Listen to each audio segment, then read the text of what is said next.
Shalom and good morning, early morning from Los Angeles here in California on my way to Seattle, Washington to board our Alaska cruise. I'm Amir Tsarfati. Today is June 30th, 2026, excuse me. And this is sort of like breaking news, putting together the most important things that happened the last few days. I'm not updating you guys on Telegram as often as I used to, but there's a lot of stuff that is going on, and I think that it's best if I talk to you directly. But before that, let me pray. Lord, I thank you for the technology that allows me to share. But Father, we ask that whatever is going to be shared today will not be sensational in the likes of so many other videos on YouTube, that it will give information, comfort, edification, and encouragement to the saints. I also, Father, pray that you will help us to understand the times and the seasons in which we live, get the urgency of the times and the seasons, and we ask that you will help us to get the right information in a sea, in an ocean of deception that is all around. Father, I thank you that in this time and seasons, so much deception and uh, so much lies, so many lies and misinformation and disinformation. We know that we can trust in you and in your word more than anything else. The flower fades, the grass withers, but the word of God stands forever. And as much as we can speak about world events, if we don't tie to your word, we will be proven fools. So, Father, we ask again that you will open the eyes of our hearts to understand the wonders of your word. In Yeshua's name, amen. Amen. So, guys, I'm here in Los Angeles for a day on my way to um, Washington State. It's been a long flight. This is the first of many long flights that I'm going to have in the next 40 something days. I'm going to speak on board the cruise. I'm going to speak in Spokane, Washington. I'm going to speak, and then I'm flying to Dubai to speak there. Then I'm flying to New Zealand to speak across New Zealand, then to Australia, across Australia, and then I get back home. Lots of stuff is going on, but very, very amazing things are happening before our very eyes. And I thought it's best to update you on all of them. Not everything we see we like, but everything we see has to happen, and everything that happens for a reason, and God is allowing it to happen. So whether we like it or not, and by the way, that's one of the reasons I stepped out of Telegram, because I found myself emotionally invested into something that uh, literally made me sick. So let's put together everything. So, as we all know, um, the memorandum of understanding was shamefully signed by the non-leader Vice President Vance in, well, actually, it was signed by the president in Versailles, but it was already negotiated, and eventually the first meeting was in the Lake Lucerne in Switzerland. Now, if you remember that shameful, disgraceful, stupid memorandum of understanding that so many people think it's great achievement, it's actually worse than the Munich conference. The Munich conference with Chamberlain and Wilson with Hitler was before a war started. So they really thought they are going to stop a war. So, as much as they were stupid to believe Hitler, at least he didn't start a war yet, a world war. So they may had a reason to think it might work. But after 47 years of the Ayatollahs and after a war that America fought, at the end of the war, to sign something like that leaves the IRGC in power, reviving it, giving it oxygen and billions and all that, it's almost like Hitler is dead, but you made it to Berlin and you actually stopped and gave the Marshall Plan to the Nazi Party in Germany and not obliterated them completely and started all from scratch. That's how bad it is. So, but again, it probably had to have happened. You know, I'm not going to stand here or sit here and cry over something like that. It happened. I believe with all of my heart that as much as God, as much as leaders could be used by God for good things, they also can be used by God to advance other things. And I do believe with all of my heart that money and foreign interests overcame common sense, reason, and values here. Also, no one, after almost 40 days of war, when Iran was on the floor, to stop and to give them more than they had before makes no sense unless there is some monkey business going on here. Now, when you have businessmen that have businesses in Qatar, when you have Witkoff and Kushner, when you have the Trump family also having business with the Qataris, when the Qataris are giving you Air Force One worth of 400 or 500 million dollars that the president's going to use today for the first time. Unheard of. I can't believe the leader of the free world is flying on an airplane gifted to him by the country that has caused more damage to the American society and educational system than any other country in the history of America. But forget about that. This is water under the bridge already. What was done there that really bothered Israel is not the Strait of Hormuz. Honestly, who cares for us? What we were shocked to find out is that Iran actually presented itself as the guardian of Lebanon, and part of the nuclear deal is actually that America is ordering Israel to pull out of Lebanon so we can actually give a lifeline to Hezbollah right now. That's when we drew the line and said no. Simultaneously, while all that stupidity was going on, sorry for this language, but I've been searching for the right vocabulary for weeks now. I couldn't find it. There's really no better vocabulary than that. No person in his right mind does something like that. But apart from that stupidity in Switzerland and in Versailles, whatever, Israel realized, and the Lebanese government also realized, that Iran was given the power over Lebanon's future and over our border. And so the Lebanese government realized that they fear Iran much more than they fear Israel. And they also realized Israel has zero territorial demands from Lebanon. In other words, we will gladly get back to the international border if there is no danger in southern Lebanon of rockets and drones and ground infiltration, ground invasion. That's a given. Israel has no demands from Jordan or Syria or Lebanon or Egypt or any of our neighbors. Every country that signed peace with us has never been invaded by Israel, never. And so the question that is now being asked is, the Lebanese were asking, so how come we are left out of this whole thing? How come we're giving Iran and Qatar and Pakistan the keys to our future? So Marco Rubio, which is the only person I trust in the current administration right now, in light of the stupidity and recklessness that we saw, Marco Rubio is the only sane, the only person that understands what's going on, understands the dangers and all of that. He was working tirelessly on a deal between Israel and Lebanon.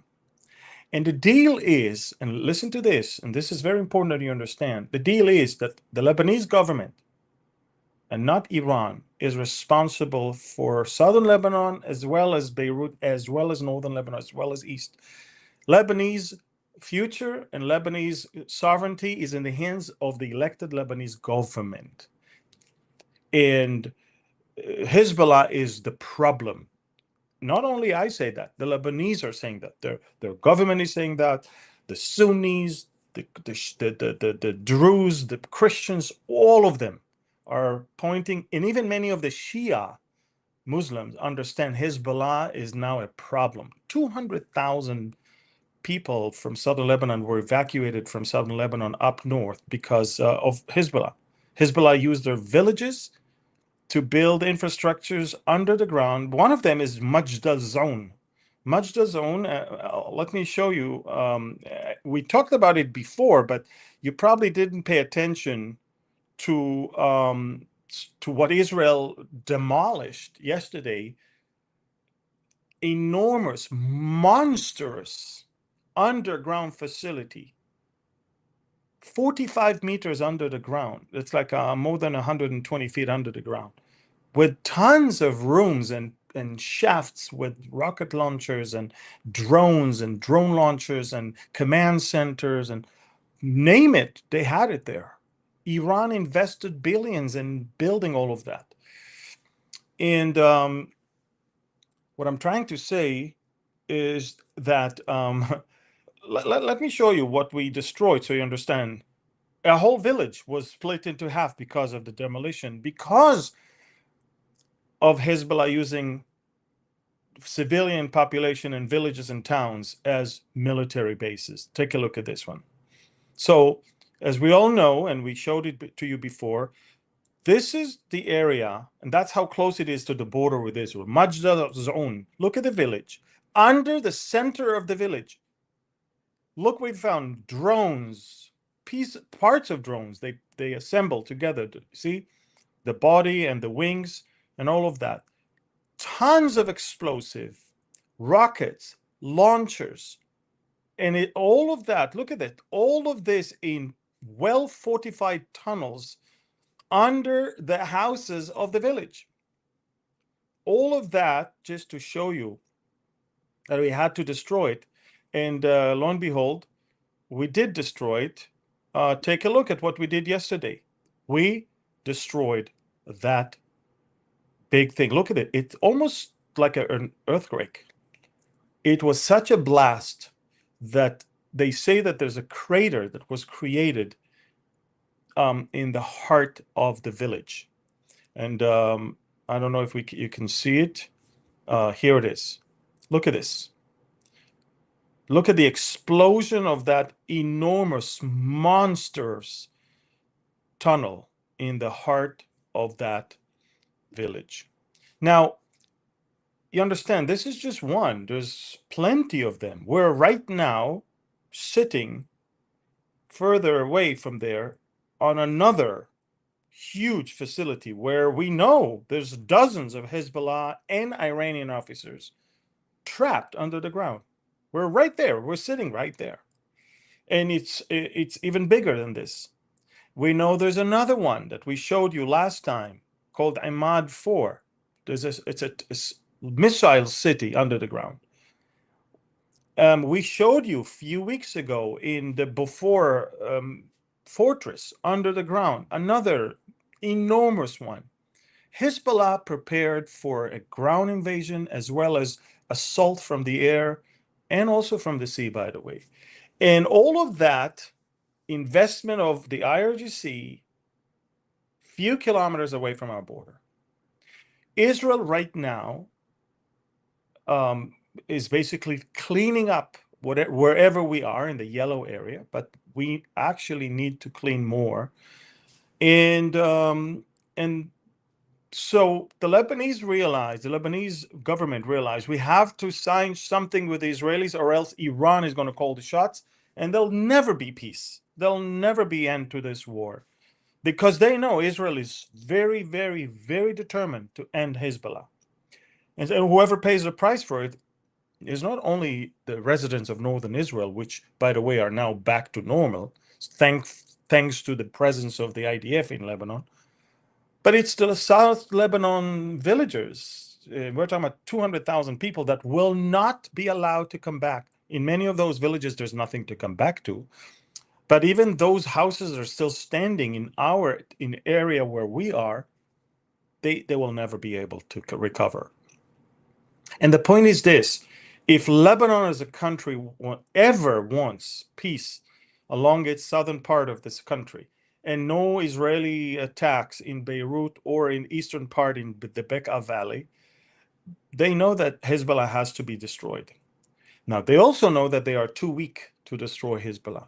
That's why they said, we prefer the Israeli military inside, ensuring that Hezbollah is destroyed, than to force Israel out first and think that we could do it. Look, they tried to do it.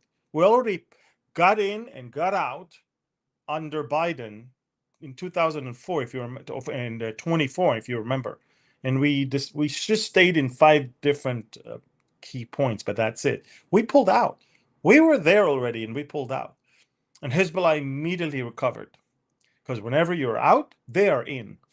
So my point is this: the Lebanese government decided, okay, I guess there's no other choice here but to sign with Israel something. And for the first time in the history, the Lebanese sovereign government is actually signing a paper that is saying that IDF, Israeli troops, can remain in southern Lebanon as long as there are any armed militias apart from the Lebanese armed forces, which is way beyond Hezbollah. It's Islamic Jihad, it's Hamas, if they have representation there, any other Palestinian faction, any person that holds weapon and threatens Israel that is not Lebanese military, is a good enough justification for Israel to stay there.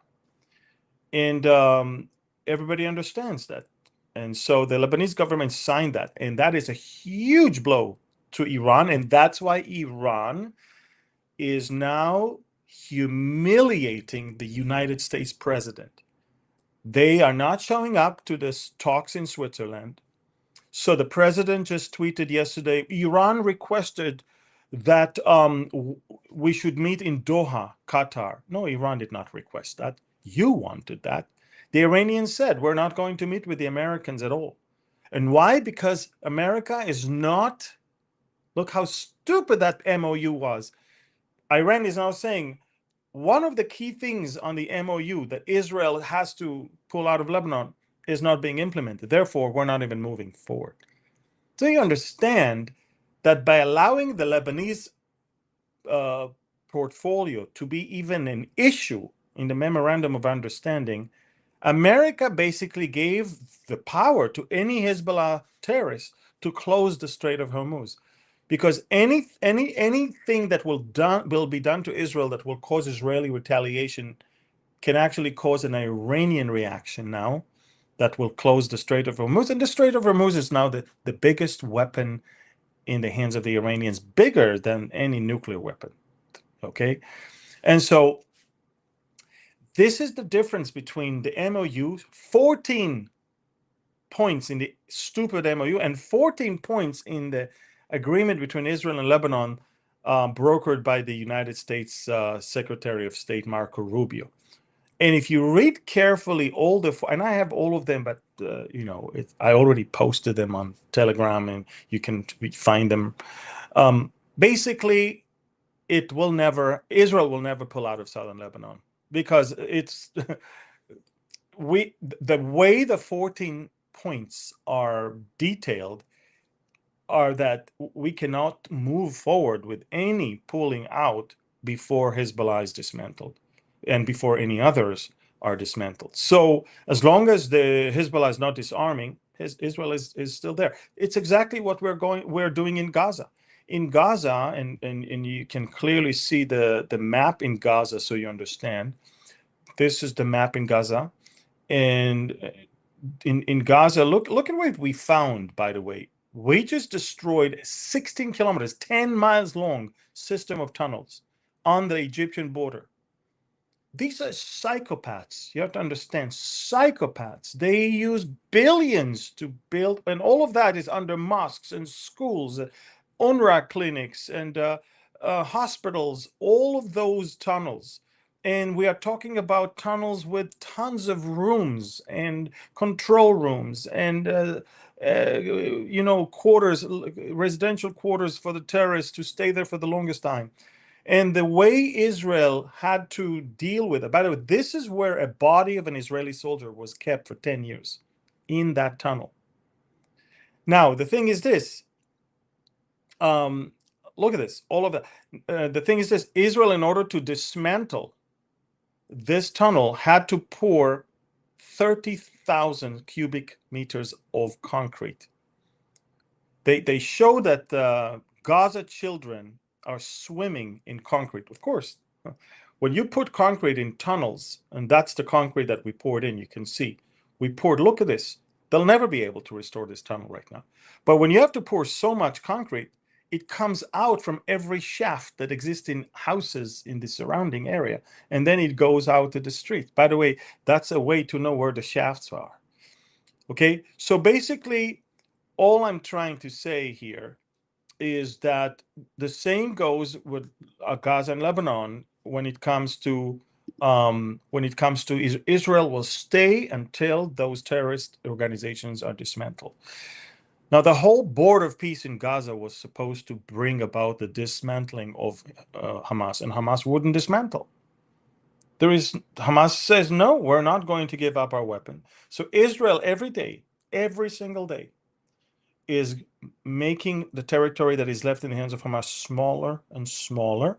And every day, we're killing more and more participants of the massacre, and more infrastructures are being destroyed under the ground and above the ground, and terrorists that are working to restore Hamas capabilities.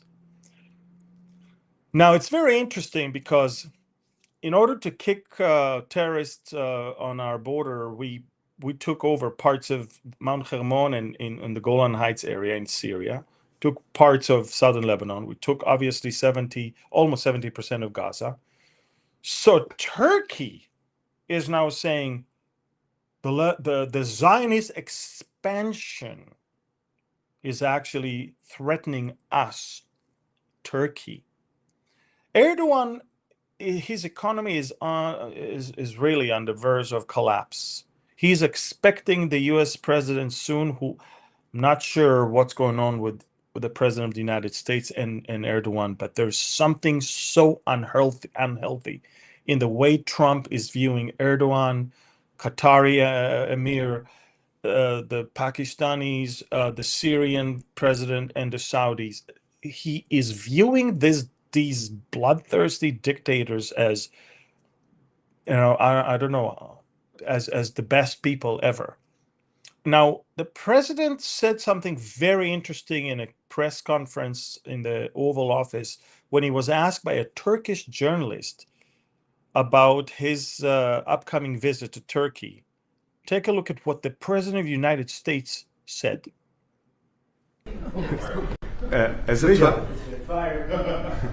As a Turk myself, I can tell you with great confidence that your presence in Ankara is eagerly anticipated. What's your message to your great friend Erdogan and the Turkish people? Because you're going to be there in less than 2 weeks. From Turkey?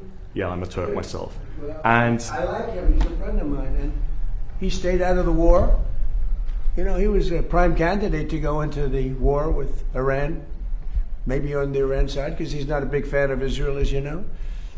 And I asked him to stay out. He stayed out. And you know who else was great? Was President Xi of China. Yeah. Trump just said that Erdogan was about to join the war on the side of Iran because he hates Israel. Not to mention that America went out to a war against Iran. Erdogan was about to attack Israel, join the war. That means he won't attack America, he would attack Israel. And Trump said, stay out. Now, I don't know if you understand that. Trump just announced that he's going to sell Erdogan F-35s and engines for the Turkish fighter jets. I don't know if you get it.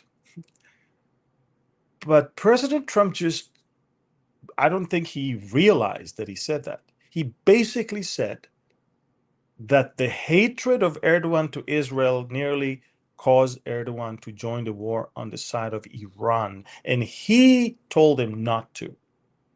Another thing you need to know, and it's now out in the open because the Israeli Minister of Defense said that, Israeli general said that, and Emirati officials confirmed that. And it's that Israel had already a plan, the Israeli Mossad had a plan to topple the Iranian regime. And the plan was to arm the Kurds and other minorities. And when the time comes, they'll storm into Iran and give lots of weapons to the civilians. And this way, the civilians will be armed and waiting for the right moment to go out and finish the job. And guess what? And I'm not the one who says that. I'm quoting now an Israeli general, a very thick hint from the Israeli Minister of Defense, an Emirati official that said that out in the open. That Vice President Vance leaked that information to Erdogan. When Erdogan heard that the Kurds, the ones he hates the most, are going to be armed by Trump, he immediately called Trump, and Trump told him, I'm going to hold it, that you're not going to join the war as well. And that probably was the deal that Trump was just talking about. Guys, there was a plan to topple the regime. Erdogan foiled it by using Vance, or Vance foiled it by using Erdogan, basically. And the rest is history. America is now negotiating with terrorists with a regime that can only be likened to the Nazis, nothing less than that. And so it's amazing. Now, Erdogan just said something very amazing. Now listen to the rhetorics, because then I'll tell you that Israel is now fully ready for a war that might come from Turkey. It's something that who would think about that in the past? But look at what Erdogan said a couple of days ago. He said that Zionism has set its sights on all of Turkey. He's spreading blood libels as if Israel wants to, expand and even reach Turkey. And we are fighting against it for the survival of our state. He's basically preparing the ground to what he would do as a preemptive strike, or a strike to stop the Zionists from ever existing, so they will not threaten us. Now, there is not even a border between Israel and Turkey. There is no border between Israel and Turkey. We're not a threat to Turkey, but Turkey views us as a threat because Turkey doesn't want Israel to win over its enemies. It's the Muslim Brotherhood agenda, never to let the Jews win, and always to keep the Jews busy with some fights, whether it's Hamas, whether it's Hezbollah, whether it's Al-Qaeda from Syria, whether it's Iran. As long as we're exhausted, and as long as we're not becoming, superpower in our region, and ever since Israel is on the winning side, and ever since we are also an energy and a technology superpower, in innovation in AI, innovation in cybersecurity, innovation in weapons, innovation in water, innovation in agriculture, all of that, Erdogan is so filled with envy and hatred. And I cannot understand how a US president does not see that when he himself says in front of the whole world that that Erdogan nearly joined the war on the side of Iran because he hates Israel so much. I don't understand that. I don't get it. And so Netanyahu, a couple days ago, said, we take his calls, Erdogan's calls for the annihilation of the state of Israel very seriously. We will draw the attention of the US to this. The full quote from this cabinet meeting is, hardly a day goes by without Erdogan calling for the annihilation of the state of Israel. We take these words very seriously, because if we have learned one thing from the history of our people, it is that when someone says he intends to annihilate us, take him seriously. We take these statements seriously, and we will also draw the attention of our American friends to these remarks. We do not ignore them. And one of the things that Israel did in the last couple days, Israel recognized the genocide, the Holocaust of the Armenians done by the Turks. And Foreign Minister Saar said, "I thank Israeli Prime Minister Netanyahu for his support and the government ministers for their unanimous approval of the resolution I initiated for Israel's recognition of the Armenian genocide. Thus, Israel joins 32 countries that have fulfilled a moral duty by recognizing the historical truth and rejecting attempts to deny it." The same guy that calls us Nazis and says that we commit genocide is the one who killed over 1 million people from the Armenian ethnic group. So, look, another thing that comes out as of late is that I think it's the University of Pennsylvania, some statistic person who works with statistics. Okay, I'll have to find the word for that. And he basically looked at the numbers of casualties from Gaza. And all those numbers that everybody's parroting are given by the Ministry of Health, owned by Hamas. And he realized that nothing makes sense.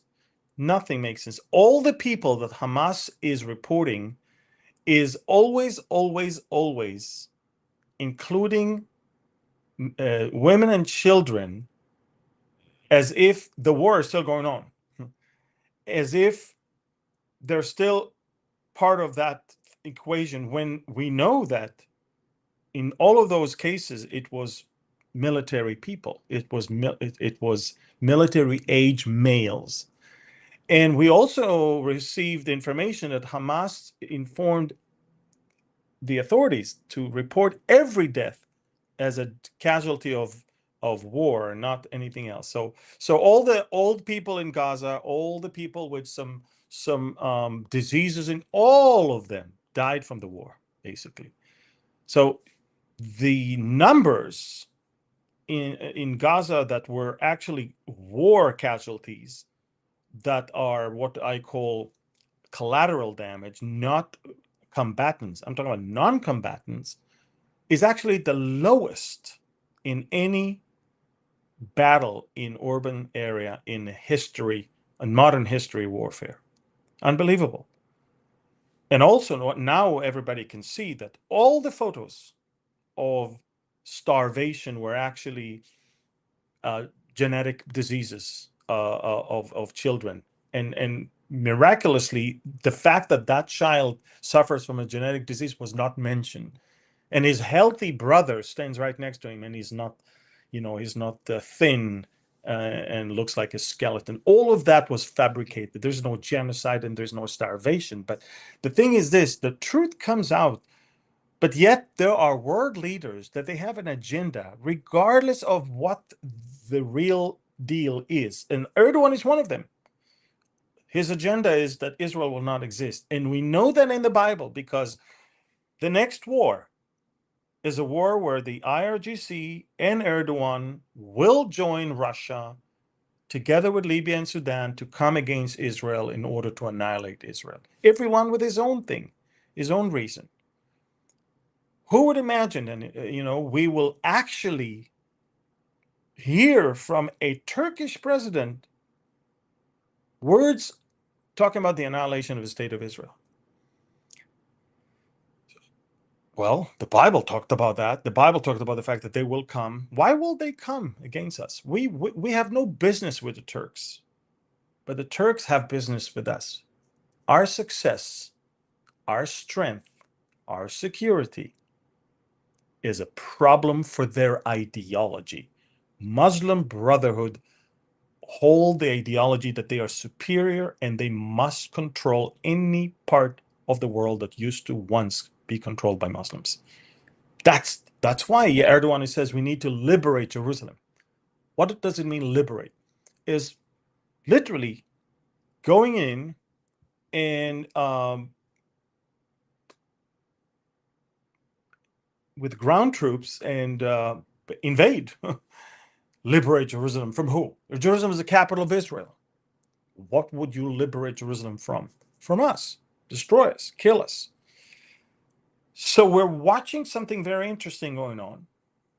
We're watching, by the way, Vice President Vance is making a fool of himself all across the media, by the way, because there's not a single day where the Iranians are not humiliating the Americans. Not a single day. In every way possible, they are destroying the deterrence of the American forces and the American administration. And it's sad and painful to see that, especially in light of the amazing military victory that America achieved. And yet the Iranians are actually the ones that are calling the shots. Few times in the last week, Iran attacked boats, ships in the Straits of Hormuz. Few times. America responded in a very limited way. In that, none of that really, I would say, impressed the Iranians. You don't understand. Trump may want to reach the midterm with low oil prices and all of that, but the Iranians are not going to let the one who is responsible of killing their supreme leader, they're not going to allow him to win the midterms, or at least his people to win them. They'll do whatever they can to humiliate the administration and lower the chances for that ruling party right now to win in the midterms. And while they do that, Qatar is funding all the people that are now running, and we see a psyop, basically, an operation. The Democratic Party is becoming a shell for the Islamists and the socialists, and they're destroying America from within. And they're going to be the ones that will be elected into the U.S. Congress in a few months. The United States Congress, after the midterms, will be the most non-patriotic, un-American one. Unbelievable. And it breaks my heart, by the way, because I am an Israeli patriot, but I love America. America for me had values that we share that are far above and beyond just interests, okay? And I'm not sure what has bewitched the current administration. I mean, I have my theories, but all I know is that's not how Trump is going to win the midterms if he continue to let them make fool of himself. So, do I think that the MOU will eventually give birth to a nuclear deal? No. But I know one thing. Every billion that is going to be released will go to Hezbollah. Every billion that is going to come into the economy of Iran, because now they can export their oil, is going to not restore the welfare of the people of Iran, but the IRGC. That suicidal cult that is still ruling because somebody decided that it's a good thing to let them stay in power. So I just explained to you the difference between the MOU and the Israeli-Lebanese agreement. MOU is giving Iran the power. The agreement between Lebanon and Israel actually gives Israel and Lebanon the power to kick Iran, to leave Iran out, to keep the IDF in Lebanon indefinitely until Hezbollah is dismantled.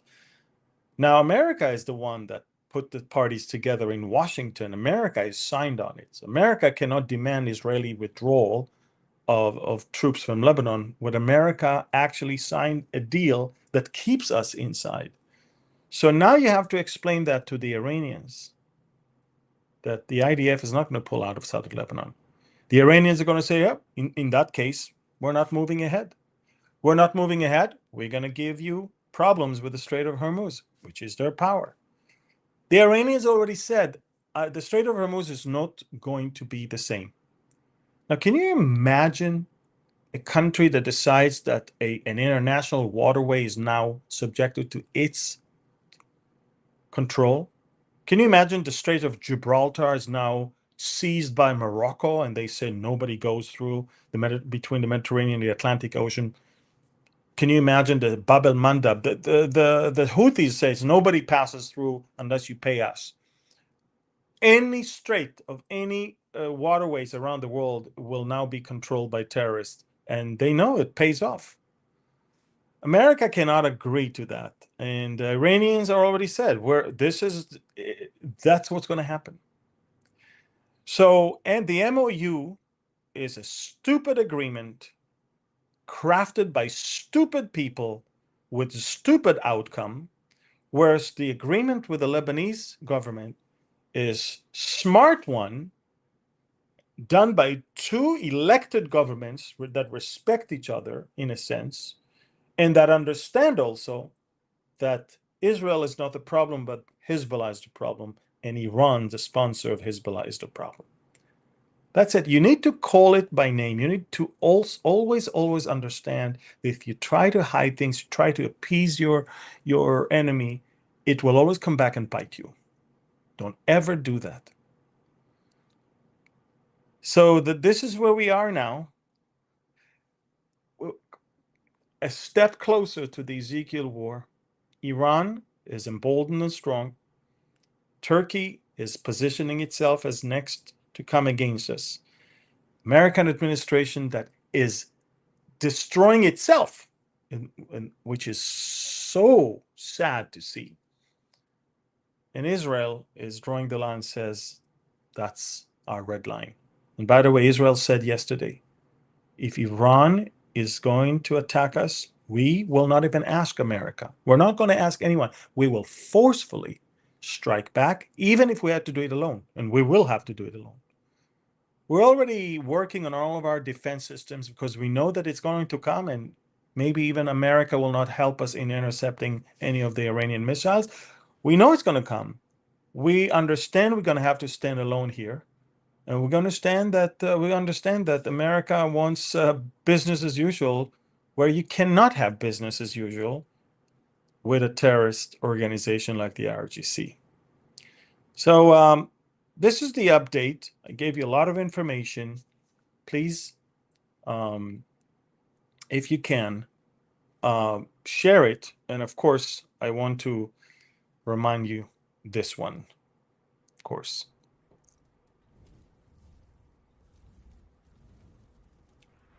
This is my next book, guys, more relevant than ever before. If you can, scan the QR code, pre-order it, help us get it to the big stores, and help non-believers get access to biblical truths that will open their eyes to understand what's going on even today. All right, so my next thing is speaking alongside with other pastors and speakers in our Alaska cruise. From there, we have a conference in Spokane in Washington.